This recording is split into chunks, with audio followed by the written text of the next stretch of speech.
빠르게 변화하는 도시 속 인간의 삶은 하나의 무대처럼 펼쳐진다. 먹고 싶은 음식을 고르고 몸이 아프면 병원을 찾고 필요한 물건은 시장에서 해결한다. 이 익숙한 풍경들은 언제부터 이렇게 당연한 일상이 됐을까? 이 삶의 방식에도 누군가 처음 길을 열었던 순간이 있었다.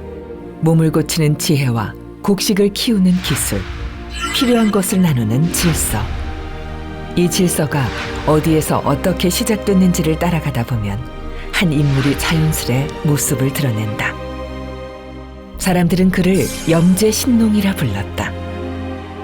저런 농경이라든지 또 의술이라든지 하는 게 이 인간의 생업, 그러니까 먹고 사는데 가장 중요한 것 중에 하나죠. 사실은 염제신농이 우리에게 주는 의미, 동아시아에 주는 가장 큰 의미는 바로 우리가 이 민생이 먹고 사는데 가장 근본이 되는 두 가지를 그 제도를 만들었다라고 해서 굉장히 큰 의미가 있는 거죠.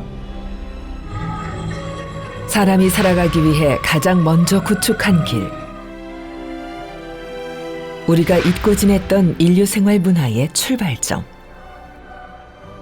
오늘 우리가 당연하게 여기는 것들의 기초에는 염제신농의 이야기가 자리하고 있다. 신농은 실존했던 분이고 그다음에 인류 문명사에 있어가지고 아주 지대한 공덕을, 은덕을 후세에 남겨준 분이라고 생각을 하고 있습니다. 염제신농, 그 이름에서 오늘의 질서를 만든 성인의 지혜를 다시 읽어본다.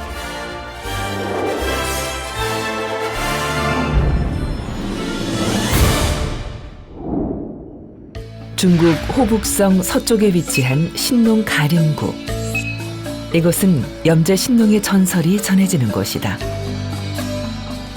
신농 가림구 내 중약재 시범단지에는 약초를 키워 생업을 잇는 약재상들의 약초 재배지가 있다. 후징보시도 약초를 직접 재배하는 약재상이다.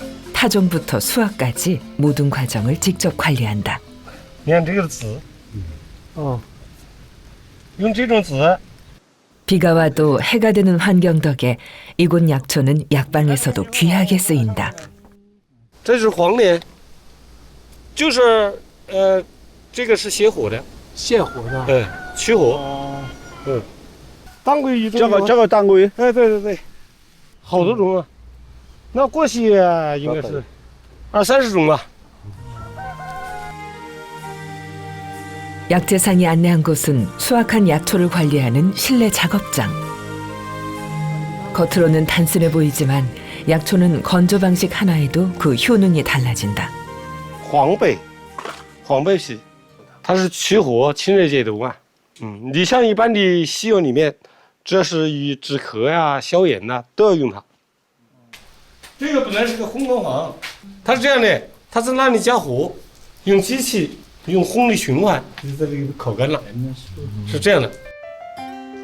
온도와 습도를 맞춰 건조하고 불순물을 제거해 약으로 쓰일 수 있게 다듬는데 이 모든 과정은 약초의 효능을 최대한 끌어내기 위한 것이다. 그 근원에는 약초의 성질을 처음 밝혀낸 존재 신농이 있다. 神农尝百草就在我们这个地方，所以呢，我们这里药材就是很出名的。 신농이 열었던 약초의 길. 이곳 사람들은 지금도 그 길 위에서 살아간다. 신농 가림구의 한 약재 상가 거리. 한때 이 거리는 약초를 거래하는 상인과 손님들로 붐볐지만 인터넷 거래가 자리 잡으면서 과거의 활기는 찾아보기 어려워졌다. 하지만 여전히 약초의 향과 색을 직접 확인하려는 사람들은 상가를 찾아온다. 이 상가에서 판매하는 약재는 150여 종. 약초를 다루는 일에는 성질을 구분하는 기술이 필요한데 신농이 이곳에서 약초를 나누고 살핀 것은 결코 우연이 아니다. 就是炎帝采药的地方啊，就是这个地方。我们神农架它的海拔就300米到3000多米，它各种生长环境它不同的。你比如我们这儿说下雨啊，你这块马上下雨，那块还有太阳，所以它长的药材它的生长环境不一样，它的药材就比较可观。神农尝百草就在我们神农架，在这边。就在我们这边。 약초에 대한 믿음과 기술은 단순한 생업을 넘어서 이 지역의 오래된 기업과도 맞닿아 있다. 수주시 곳곳에 남아있는 신농의 흔적들. 그중 신농 가림군은 지금도 한의학의 시작점처럼 여겨지는 곳이다.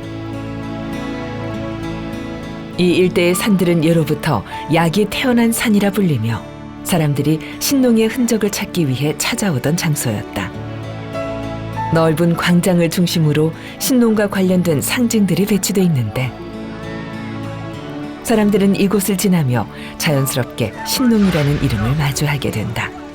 신농은 이 공간에서 역사가 아니라 현재의 이야기로 남아있는 것이다. 再看一下上面，上面呢，这个是一个神农炎帝的一个牛首人身的一个像，那么它的高度是35，它的这个牛角加起来宽度呢是宽度是30，一个是21，一个是25，合起来是56。 약초의 땅이라 불려온 곳. 사람들은 지금도 신농 앞에 선다. 산기슭에서 시작된 길은 수백 개의 계단을 따라 신농단으로 이어진다. 这个地方叫神农架，因为我们老祖宗在这里生活了38年，一孙所做出来的功绩，后人为了感谢他，而在这里设了神农坛，它的全名叫做神农祭坛。神农架的这个名字呢，也跟我们老祖宗有关系，它是因为3架而组成的神农架。 架木为梯，只为攀爬采药；架木为坛，只为祭奠。 정상부에 자리한 신농단. 이곳에서는 지금도 향을 피우고 소원을 비는 사람들의 발길이 이어진다.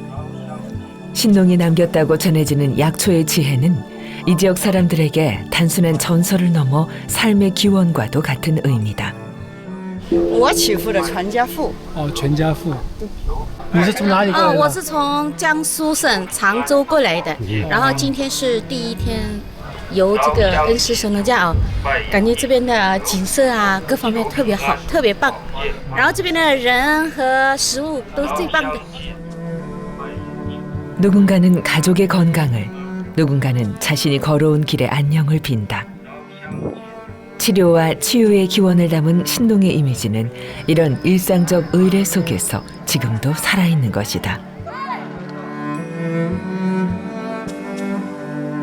그렇다면 신농은 어떻게 의학의 시조로 사람들에게 기억되었을까? 그 시작은 사람들의 고통이었다. 염제시대의 백성들은 불안정한 주거 환경과 불결한 음식 탓에 질병에 시달리는 일이 많았고 독사나 독충, 맹수의 위협 속에 목숨을 잃는 일도 흔했다. 특별한 치료법이 없던 시대, 병은 삶을 무너뜨리는 가장 큰 적이었다. 이런 현실을 안타깝게 여긴 신농은 백성의 병을 직접 고쳐주기로 결심한다. 그가 사용한 도구는 자편이라 불린 붉은 채찍. 신농은 자편으로 약초를 내리쳐 약초의 독성 여부, 효능, 성질을 가려냈다고 한다. 회남자에는 신농이 풀과 물을 직접 맛보았다고 기록돼 있다. 그렇게 약과 독을 가려 의학의 기준을 세운 것이다. 염제 신농 씨는 모든 그 풀들을 맛을 보아가지고 그 약물학을 집대성을 하게 됩니다. 그래서 어떤 풀은 먹어도 되고 어떤 풀은 먹어서는 안 되고 이런 그 약물학을 발전시킴과 더불어 또한 그 의술을 창시를 해가지고 후세 사람들에게 전해주고 있기 때문에 한의학의 창시자로 받들어지고 있고요. 그래가지고 옛날에는 한의원을 가면은 그 붓글씨로 신농유업이다. 이 한의학 자체가 신농 씨가 전해준 그 유업이다. 이렇게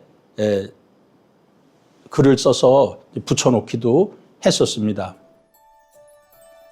신농단 정상에서 내려다보면 약초의 전승이 왜 이 산에서 시작됐는지 자연스럽게 이해하게 된다. 깊은 숲과 험준한 산세는 신농이 풀과 나무를 시험했다고 전해지는 오랜 이야기를 품고 있다.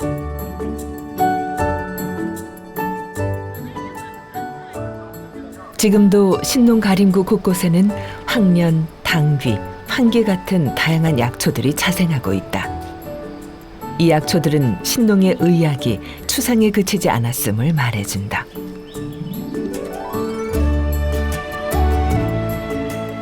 그렇게 신농이 연 약초의 길은 이 산의 풍경과 함께 오늘까지 이어져 내려온다.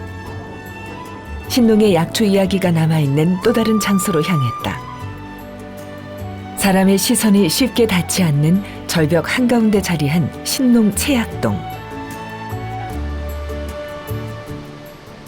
신농이 직접 약초를 채집하고 그 효능을 시험했다고 전해지는 곳이다. 험준한 위치는 약초 채집이 결코 안전한 일이 아니었음을 보여준다. 전승의 장소로 알려져 있지만 지금은 찾는 이가 드물어 관리의 손길이 오래 머물지 않은 듯하다. 입구를 덮은 풀과 세월에 바랜 채약동 현판만이 이곳의 시간을 짐작하게 한다. 그럼에도 이 동굴에 전해진 이야기는 수천 년 동안 사람들의 기억 속에서 살아있고 이곳은 신농의 실험 정신을 상징하는 장소로 남아있다. 이런 신농의 노력은 질병에 시달리던 백성들을 치료할 수 있는 약초의 발견으로 이어졌다. 신농이 남긴 지식은 약초를 체계적으로 구분하는 기준이 됐고 신농 본초경이라는 이름으로 정리되었다. 그러니까 그 신농 본초경 속에는 신농시로부터 그 책이 지어지는 시대까지의 약물학에 대한 모든 지식이 집대성이 되어 있죠. 그래서 신농 본초경에는 365종의 약물이 실려 있어요. 그것은 이제 1년이 365일로 되어 있는 것을 상징을 합니다.